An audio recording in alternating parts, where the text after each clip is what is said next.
AP beverages corporation మాజీ MD Vasudeva Reddy. So ఈయన మీద ఇప్పటికే కేసులు నమోదైనవి. కొత్తగా ప్రభుత్వం మారిన వెంటనే ఫస్ట్ అదుపులోకి తీసుకున్నటువంటి వ్యక్తి ఈయనే. మద్యంకి సంబంధించి ఎక్సైజ్ శాఖలో భారీగా కుంభకోణాలు జరిగాయని, బీవరేజెస్ కార్పొరేషన్ ఎండీగా ఉన్నటువంటి సమయంలో అక్రమాలకు పాల్పడ్డారని, డిజిటల్ చెల్లింపులను పక్కన పెట్టి నగదు చెల్లింపులను ఎక్కువగా ప్రోత్సహించారని, దాదాపు 99,000 కోట్ల రూపాయల వరకు అవినీతికి పాల్పడ్డారు.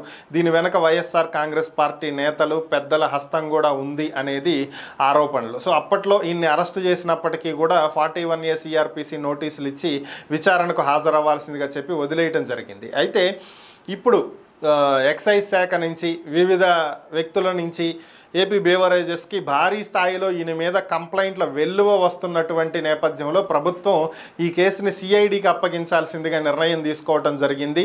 సిఐడికి ఈ కంప్లైంట్లన్నింటినీ కూడా సిఐడికి పంపిస్తున్నటువంటి పరిస్థితి. దీని మీద చర్యలు తీసుకుని ఆయన మీద తగినటువంటి ఆధారాలను, ఈ కంప్లైంట్లను బేస్ చేసుకుని వాటికి ఆధారాలు ఏవైనా దొరికితే దాని ప్రకారం చట్టం ముందు నిలబెట్టాల్సిందిగా ప్రభుత్వం సిఐడికి ఆదేశాలు ఇవ్వడం జరిగింది.